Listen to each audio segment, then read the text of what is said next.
AlujoHymn mission.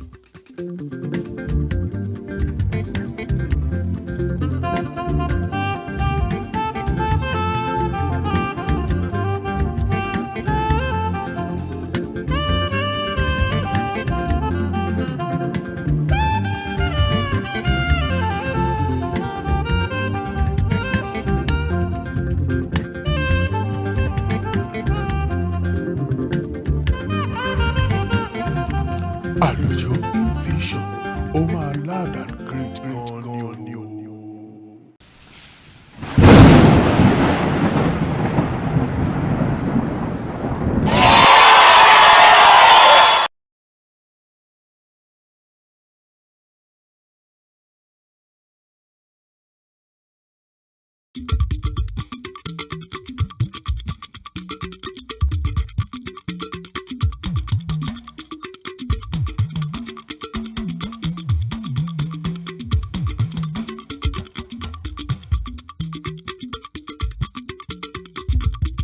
Àyàn yìí ó ṣàmá ó máa ń tì mí ṣiṣẹ́ lójoojúmọ́. Third Sunday in the month of May 2025. Ìlú tó lù yẹn mo gbádùn ẹ̀ wá tùlù. Kò lè pani mọ́, kò lè pani mọ́. Tọ́lọ́n bá ti fọ̀ tá ẹni hàn ni kò lè.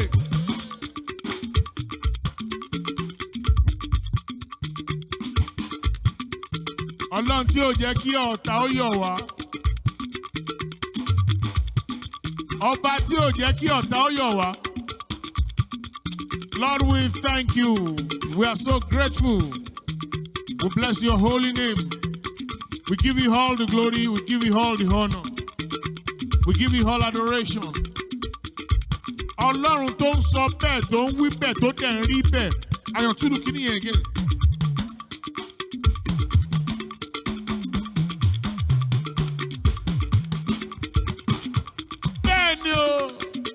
Sórí jẹ̀lẹ́ńkẹ́ la máa ṣe lónìí, a ní rọ̀ọ̀ṣì ara wa.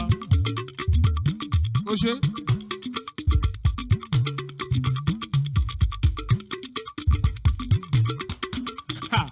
Àyàn yín jù mí ṣiṣẹ́. Ìmọ̀ràn ta ni ebi ní ó pa lágbájá kú. Ìmọ̀ràn ta ni ebi ní ó pa tàmẹ̀dò kú. Ìmọ̀ràn ta ni. Wọ́n kàn sọ ní tọ́lọ́run bá ti sọ bẹ́ẹ̀. Ó ṣe.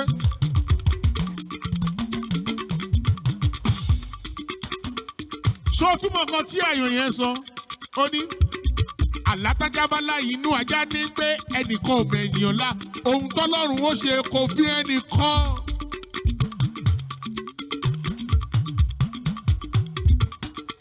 Ṣé mo mọ̀ yẹn báyà yàn? Ó ṣe rìkíṣí pin.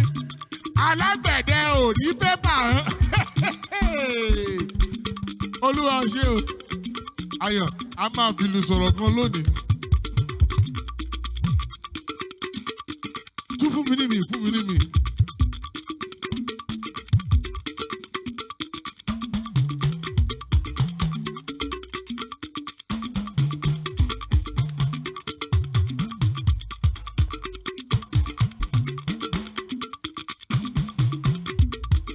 Mo mọ̀ ọ́ bẹ́ẹ̀ mi ò mọ̀ tán Ayọ̀, sọ fún mi. Bẹ́ẹ̀ni, igi tí a fẹ̀yìntì ò gbanirú, kò lè gbani. Igi tá a fẹ̀yìntì tí ò gbanidúró, bówó lù ni. Gbogbo olù tá a lù látàrọ̀ Ọlọ́run la ń sọ nípa ẹ̀ o. Ayọ̀ tún fún mi mi. Ẹ̀yin ẹ dúró náà, èmi àti Ayọ̀ ni lónìí o. Ọlọ́run ọba ni mo gbójúlé, Ọlọ́run ọba ni mo fẹ̀yìntì. A kì í fẹ̀yìntì Ọlọ́run ọba kójú ó ti ní. Mo gbọ́lù. Ayọ̀ tún fún mi ní mi, ìlú la fẹ́ fi yìn Ọlọ́run lónìí.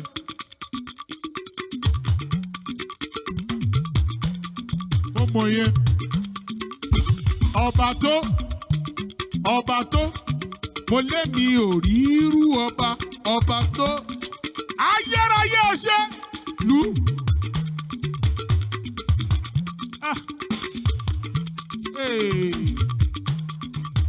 Ọba tó. Okay, Ayọ̀ sọ iye fún mi. Kí ni? Èmi kò máa sọ pé ẹ̀yin ará ilé, God bless you all in the name of the Lord Jesus Christ. Fred Tide o. O ṣé. This is AlujoHymn Fusion with Segun Oluwayomi, third Sunday in the month of May. I'm still in my month. Okay, ẹ̀yin lè wọlé nísìn. Ẹ wọlé. Ẹ jẹ́ kó máa lábẹ́lẹ̀ ní báyà wá lọ́lọ́ọ̀ni o. Báyà wá tú ìlú bí ìlú. O ṣé.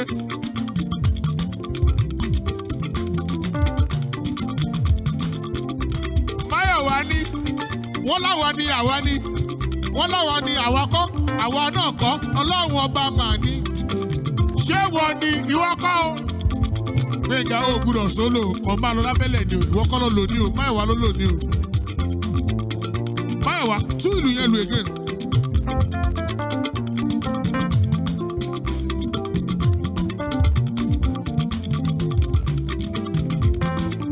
Wọ́n láwa ni àwa ni. Wọ́n láwa ni àwa ni. Àwa náà kọ́. Ọlọ́run ọba mà ní. Wọ́n láwa ni àwa. Lord, we are grateful. We are so grateful, oh Lord. We are so grateful. We are so grateful.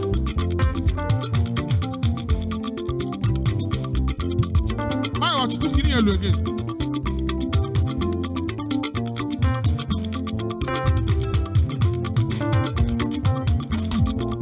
Olùkíní kan ní kò ṣe. Àwa náà kọ́ Ọlọ́run ọba mà ní. Ẹ̀rù ọba ni mo bà. Ọba tó. Ọba tó wẹ̀wù oyè.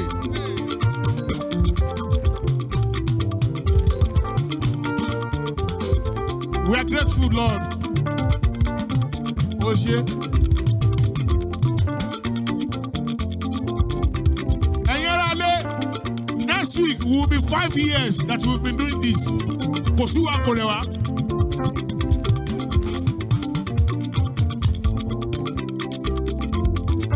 Tó bá máa fi di ọ̀sẹ̀ tó ń bọ̀, ó máa gbé ọdún 5 tá a ti ń ṣe AlujoHymn Fusion with Segun Oluwayomi.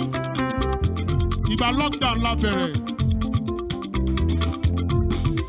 Olúwa ó ṣé o. Olúwa ó ṣé o. We are still in the month of May, my birth month. Àánú ló ń sọ̀rọ̀, àwa kọ́. Ayọ̀ túbà lùlù kọ́kọ́ tún fi yan Ọlọ́run.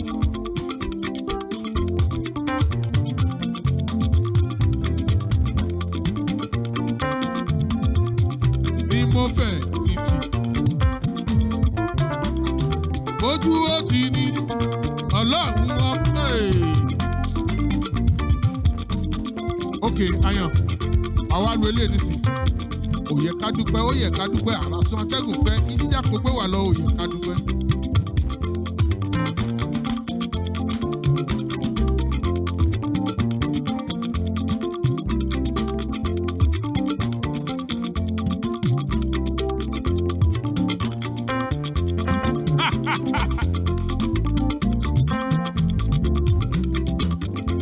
Àràsán atẹ́gùn fẹ́, ìjíjà kò sí ọ̀nà tó gbé wà lọ.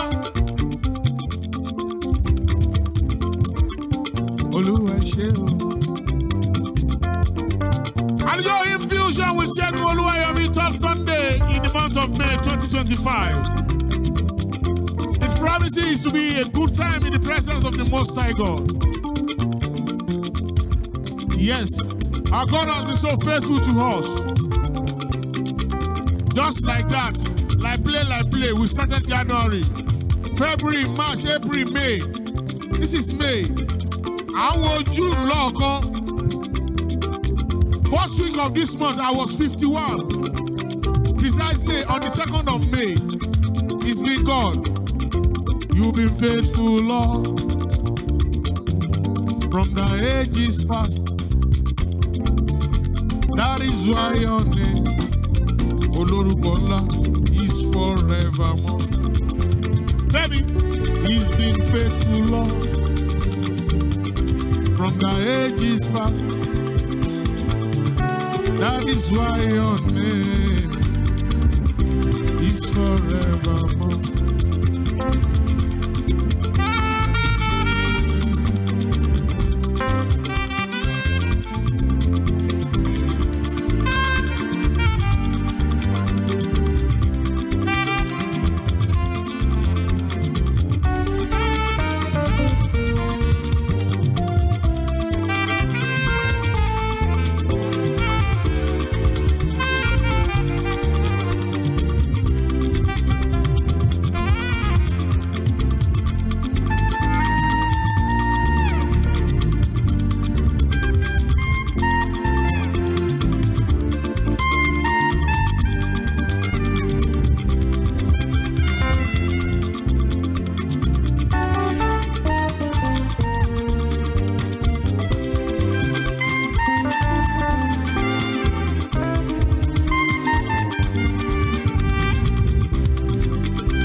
Ayérayé ló ń ṣe kì í ṣàwa.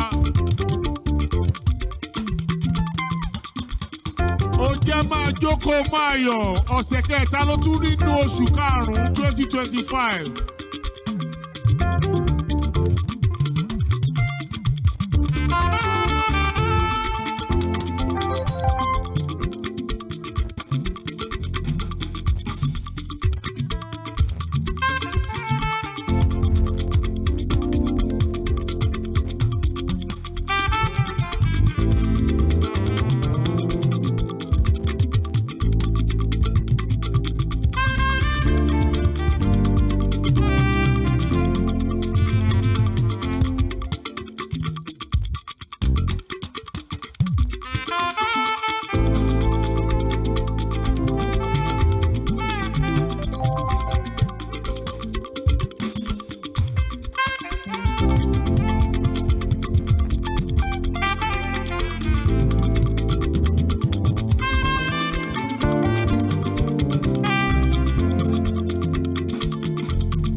máa dúpẹ́ oore bàbá ṣe tẹ́nìkan ò ṣe ká máa dúpẹ́.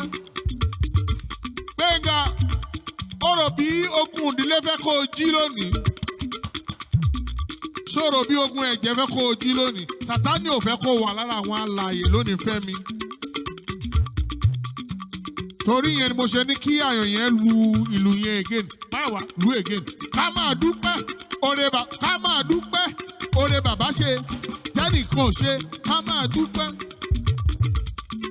Ẹni tí pa Ísírẹ́lì mọ́ kì í tó pé bẹ́ẹ̀ ni kì í sùn. Oníbùdó ti dé o. Ẹni tí pa Ísírẹ́lì mọ́ kì í tó pé bẹ́ẹ̀ ni kì í sùn.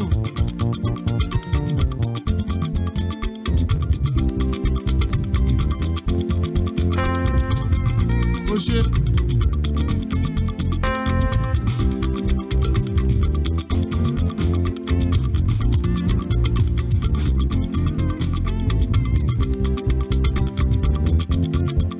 Ọba tó ń ṣoore fún ní láìwo bẹ̀, mo wá yìnyín o. Bàbá, ìwọ ló ń ṣoore fẹ́ni tí ò mọ̀ yìí, mo gbóṣùbà fún ọ. Ayọ̀ àmọ́ yìí.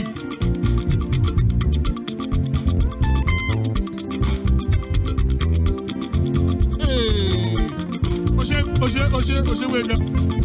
Ó ṣe. Ókè ẹ wálé. Fẹ́mi, jẹ́ kí wọ́n mọ̀ pé ọwọ́ òdùn ẹ̀ Ọlọ́run ló ń ṣọ́ ọwọ́ yẹn bá ṣe kíní yẹn.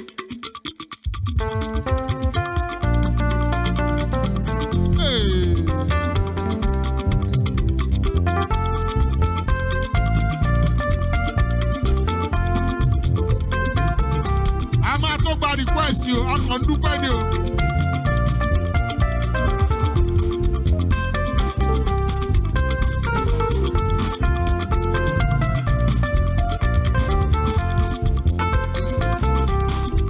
Ṣé lákan sí i? Ó ṣe.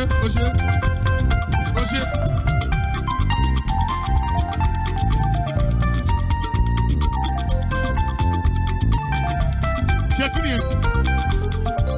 Mélòó ti làlà fáfá, sọ̀sọ̀ mímí, sọ̀sọ̀ rere.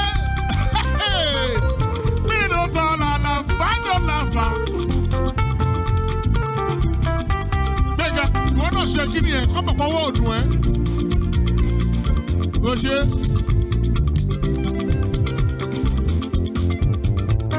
Ó ṣe. Máa wọ́wọ́ ẹ o.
Fi David ilẹ̀ kán mọ̀ pé ọwọ́ ọdún David náà.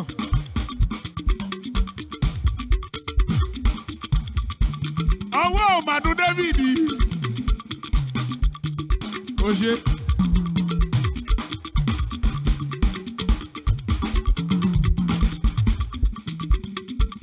Ó káre.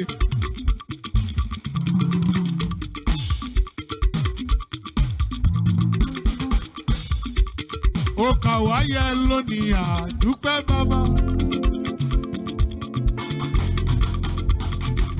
Ó kà wá yẹ lónìí àdúpẹ́ bàbá. Ó kà wá yẹ lónìí àwa dúpẹ́ ẹ̀mí. Ẹ̀mí ọ̀run kà wá yẹ lónìí àdúpẹ́ bàbá. Ó kà wá yẹ lónìí àdúpẹ́ bàbá. Ó kà wá yẹ lónìí àdúpẹ́ ọmọ. Ó kà wá yẹ lónìí àwa dúpẹ́ ẹ̀mí mímọ́. Ẹ̀mí ọ̀run kà wá yẹ lónìí àdúpẹ́ bàbá.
Dr. Oluwayomi, Ambrose, ọmọ Ṣómìdé.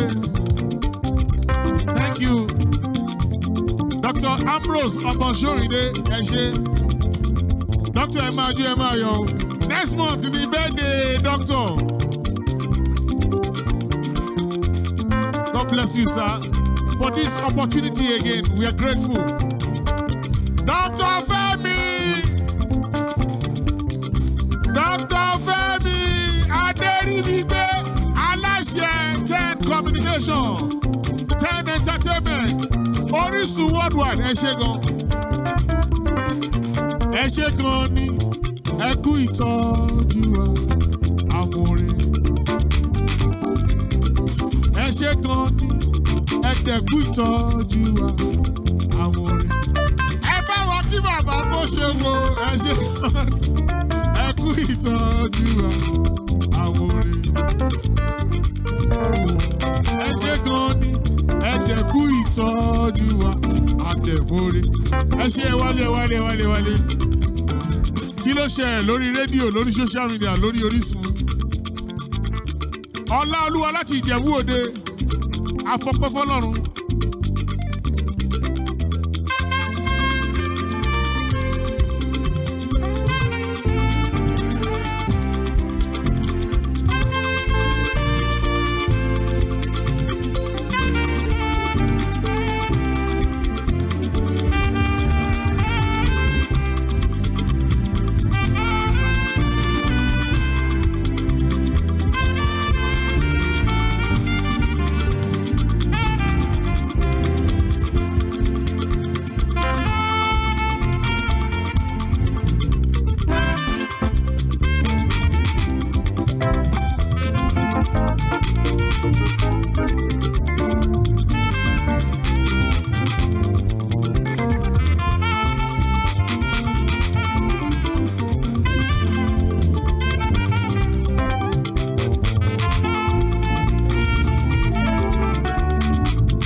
Olúwa, mo máa gbógo rẹ ga o. Èmi yóò máa yìn ọ́ Olúwa, n ó po kìkì oore rẹ. Àyàn àbọ̀ òní sọ nípa orí Ọlọ́run lórí ayé ẹ̀. Mo rọ́mọ ẹ ní last week, ó ti ga gan, ó ti ga tó mi. Ọmọ yóò ní kú mọ́ lójú lórúkọ Jésù.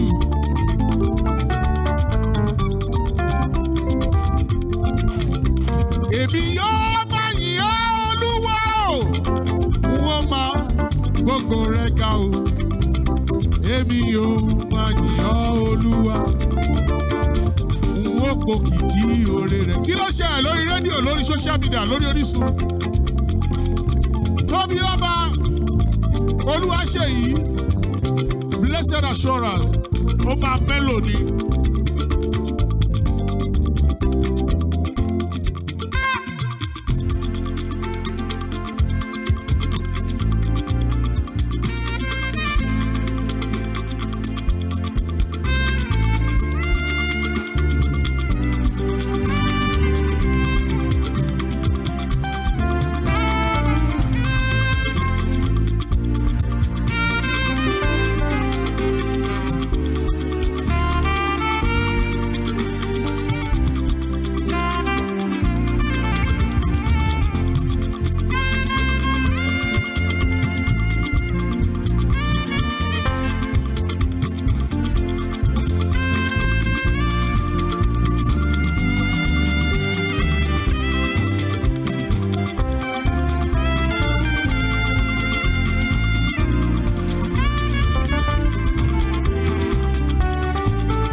ló tún ṣe ẹ̀ lórí rédíò nígbà máa kí ni lọ́ máa sá lọ́ mọ́tò.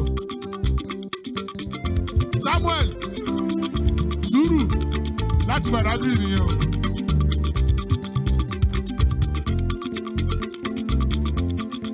Ó ní bàbá Òjó Adé wo mo fẹ́ fún ọ náà. Ọ̀yàn rán mi létí ó ní bàbá Òjó Adé kan. Náà gbọ́dọ̀ máa rántí orin wọn kan o.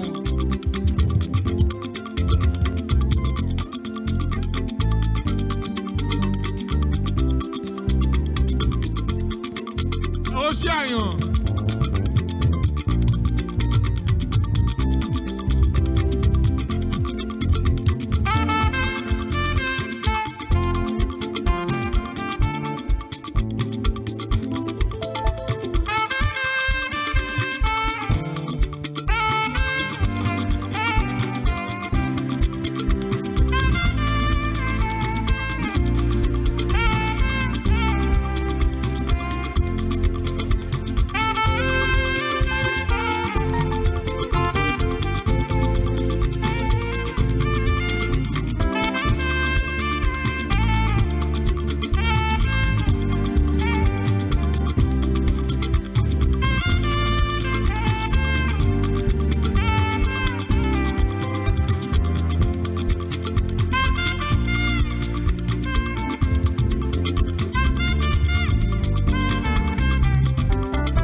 Tó bá máa fi ìdọ̀sẹ̀ tó ń bọ̀ AlujoHymn Vision with Segun Oluwayomi will be 5 years.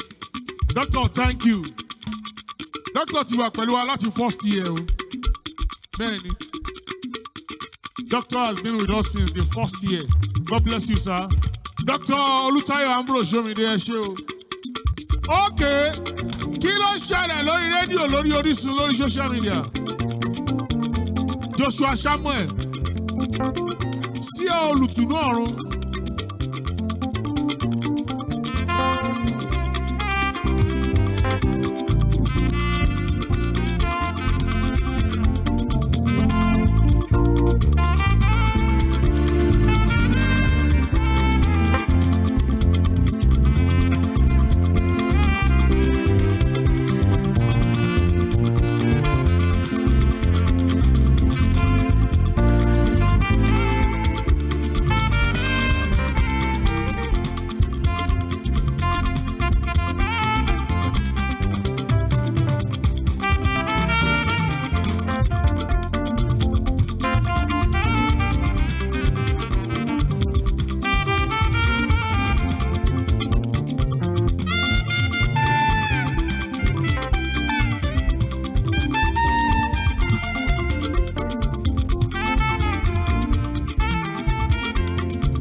èròjà yìn Olúwa o. Ọlọ́run alààyè. Èròjà yìn Olúwa o. Ayọ̀lú. Ara ò gbọ́dọ̀ ní mí. Èmi ò gbọ́dọ̀ rí nira. Ìran ọ̀gẹ̀dẹ̀ sunkún àti ìtẹ̀. Ara ò gbọ́dọ̀ ní. Ayọ̀ fi ìlú yìn Ọlọ́run.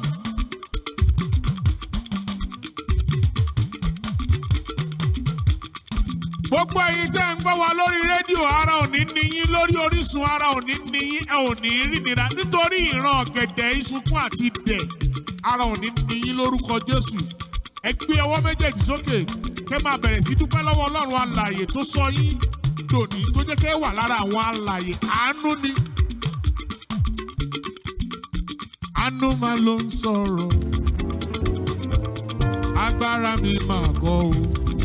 Ìwọ gángan ni.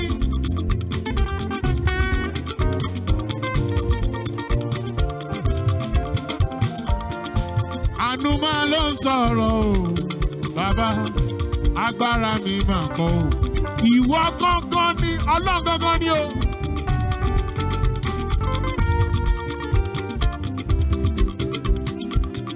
Àánú máa ló ń sọ̀rọ̀.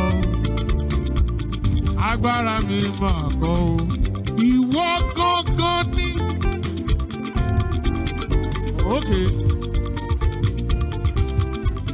Kí ló ṣẹlẹ̀ lórí Orísun rédíò social media?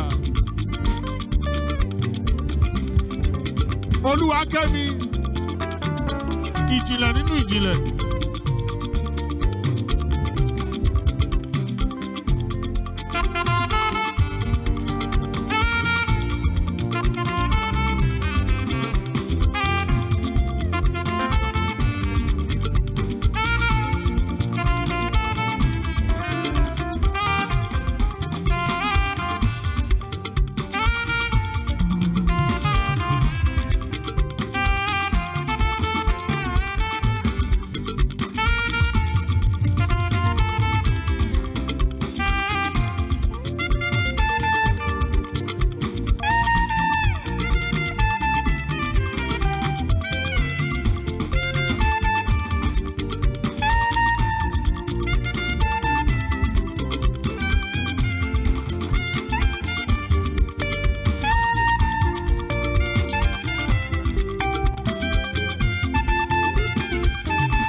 Yóò máa yìn ọ́ Olúwa, n ó máa gbógo rẹ̀ ga o.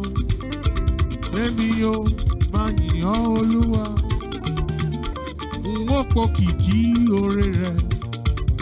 Èmi yóò máa yìn ọ́ Olúwa, n ó máa gbógo rẹ̀ ga o. Èmi yóò máa yìn ọ́ Olúwa, n ó pòkìkí oore rẹ̀. Kí ló ṣe lórí rédíò, lórí Orísun, lórí social media? Anna, èmi nìkan ló yé.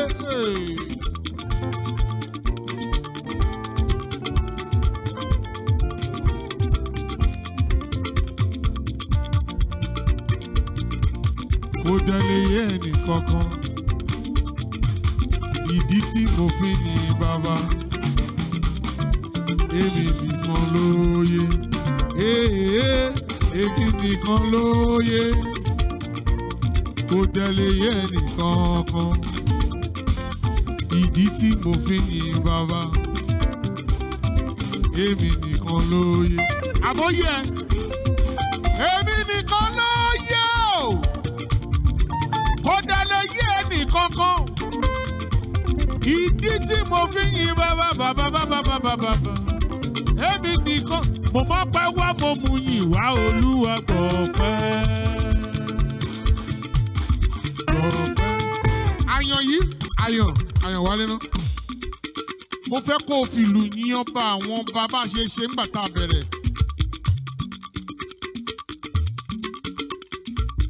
Ṣọ́bọ̀ kan tí wàá kọlù. Àlátájábálá inú ajá nígbé ẹnìkan mẹ̀yàn ńlá. Ohun tọ́lọ́run ó ṣe kò fi hàn ẹnìkan kan. Bẹ́ẹ̀ ni.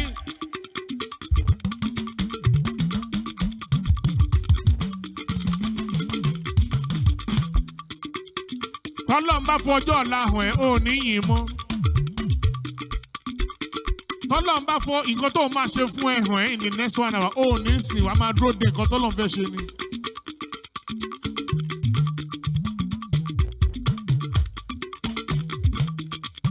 àyàntúlu kò lè pa ní igi tá a fẹ̀yìntì tí ò gbani dúró àbí ṣé mo gẹ̀ẹ́tì àbí mi ò gẹ̀ẹ́tì. ó ṣe gbówó lu ni kò lè pa ní. tí ò gbani dúró gbówó lu ni kò lè pa. Ọlọ́run nìkan ló lè fẹ̀yìntì tó máa gbà ẹ́ dúró. ó ṣe ó ṣe. ó dúró gbọ̀n lórí rédíò ẹ máa jó ẹ máa jó ẹ máa yọ̀ Ọlọ́run ti ṣe. àyàntún fún mímì.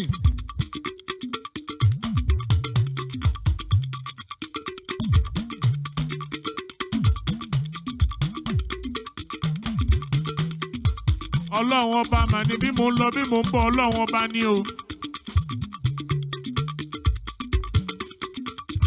Ayọ̀ bó bá ti rí nìgẹ̀ wí àlákì yìí bọ ọmọ lẹ́rù kó má lè rọ. ó ṣe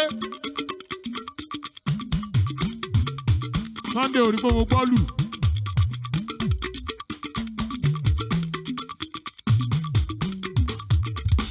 ẹ̀yin Olúwa lógo lórí rédíò. Òṣùbà rere òṣùbà rere òṣùbà rere òṣùbà rere òṣùbà rere òṣùbà rere jùwọ́n mo gbé ọ̀gá o. òṣùbà rere òṣùbà rere o òṣùbà rere òṣùbà rere o òṣùbà rere òṣùbà rere mo gbé ọ̀gá o. ó rò bí Ọlọ́run gbàgbé ẹ Ọlọ́run ò gbàgbé ẹ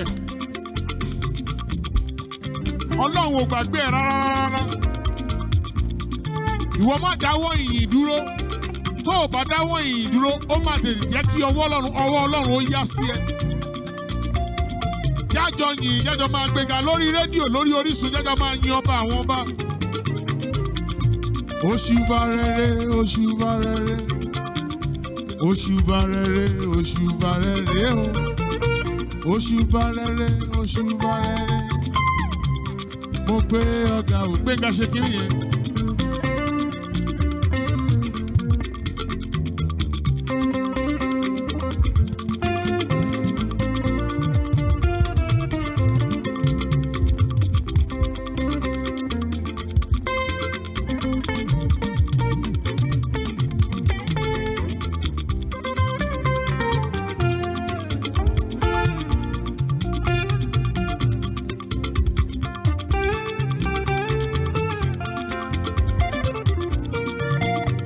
ṣe.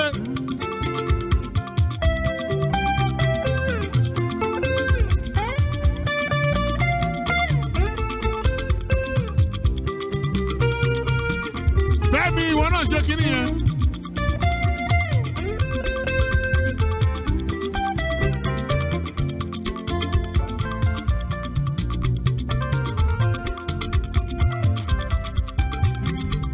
Lórí rédíò máa jókòó máa yọ̀.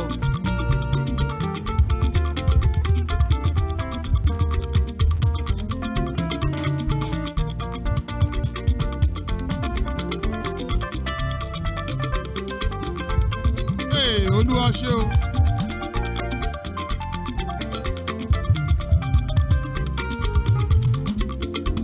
Ọkàn mi yí ọba ọ̀run mú ọrẹ wá sọ́dọ̀ rẹ̀ wọ́tawó sàn tádàrí jì tàlàfà máa ń ibi rẹ̀.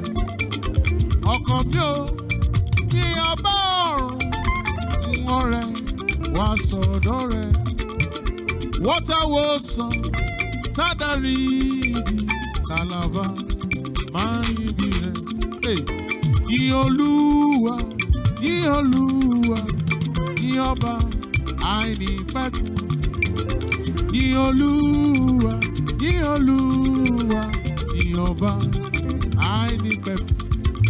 Bàbá lọ́pẹ́ tọ́ sí. Bàbá lọ́pẹ́ tọ́ sí. Bàbá lọ́pẹ́ tọ́ sí. Bàbá lọ́pẹ́ tọ́ sí. Bàbá lọ́pẹ́ tọ́ sí. Bàbá lọ́pẹ́ tọ́ sí. Bàbá lọ́pẹ́ tọ́ sí. Bàbá lọ́pẹ́ tọ́ sí. Ayérayé lọ́pẹ́ tọ́ sí. Ẹlẹ́rù nìyí lọ́pẹ́ tọ́ sí. Atófaratì lọ́pẹ́ tọ́ sí. Elétí gbóǹgbàròyé lọ́pẹ́ tọ́ sí. Bàbá lọ́pẹ́ tọ́ sí. Bàbá lọ́pẹ́ tọ́ sí. Bàbá lọ́pẹ́ tọ́ sí. Bàbá lọ́pẹ́ tọ́ sí. Mo mọ́pẹ́ wá mo mú yìn wá Olúwa gbọ̀pẹ́. David gbọ̀pẹ́ sà. David ṣe kìíní yẹn.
A dá ọpẹ́ padà sọ́dọ̀ ẹni tó lọ́pẹ́. A dá ọpẹ́ padà sọ́dọ̀ ẹni tó lọ́pẹ́. Olúwa Olúwa wa, Ọlọ́run Ọlọ́run mi, olówó orí mi ẹ máa ṣe o. Mo dúpẹ́ tó kó mi yọ. Next week in the anniversary, I want to see you there.